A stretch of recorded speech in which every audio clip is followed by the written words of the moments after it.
Hello, I'm John Oakes. I want to tell you about a book I've written. Actually, it's three books. The books on church history. The title is The Christian Story, Finding the Church and Church History. Actually, eventually, the plan is to do four volumes. The four volumes cover from 30 AD, when the church began, till right up till today. In fact, even tries to project a little bit into the future what the church looks like as we go into the 21st century. Church history is such an important topic. And yet there's so much information, we can easily get lost in that. So the philosophy that I used in writing this series of books was, as you can see from the title, Finding the Church and Church History. So the purpose then of all these volumes is so that we can learn enough about church history so that we as disciples of Jesus can do church the way that Jesus would want us to do it. You know, so many things we do, we don't really understand why we're doing it.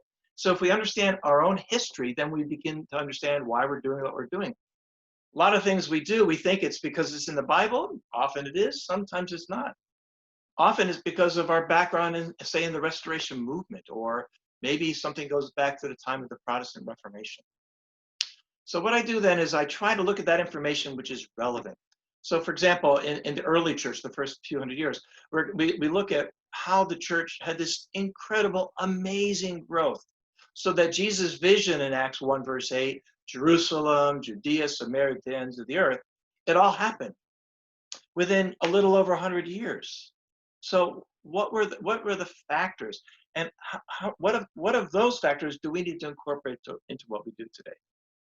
And yet, as you know, there were amazing victories in those first few centuries, persecutions experienced, changing the world in terms of reaching out to the poor, the needy. And yet, as you know, the church evolved into something almost unrecognizably Christian. So an important thing I do in the first volume is talk about what happened, how the church got involved in false teachings, but also how the church gradually veered away from the biblical teaching. Many lessons there. The second volume covers the time from about 450 AD until through the Middle Ages up until around 1500. So you'll learn about the church in the Middle Ages and scholasticism and how Christian philosophy developed, the different monastic orders, and also even the period that led up to the Reformation, like John Huss and John Wycliffe, and people's attempts to restore biblical Christianity. Again, mistakes, and also lessons learned in a beautiful way. And I really believe we can learn from Catholic Christianity. We can learn from Orthodox Christianity. And then the third volume, there will be a fourth volume eventually. The third volume covers the period from 1500 till around 1750. So there we'll see where Lutheranism comes from and Reformed theology and John Calvin and Zwingli. We'll also take a look here at the Radical Reformation, the Anabaptist movement, which was a church very much like ours is today, trying to follow just the Bible and separate themselves from the world, from political worlds and those kinds of things. And yet today, what do we have? We have the Mennonites and the Amish, churches that have really withdrawn and really are having almost no influence.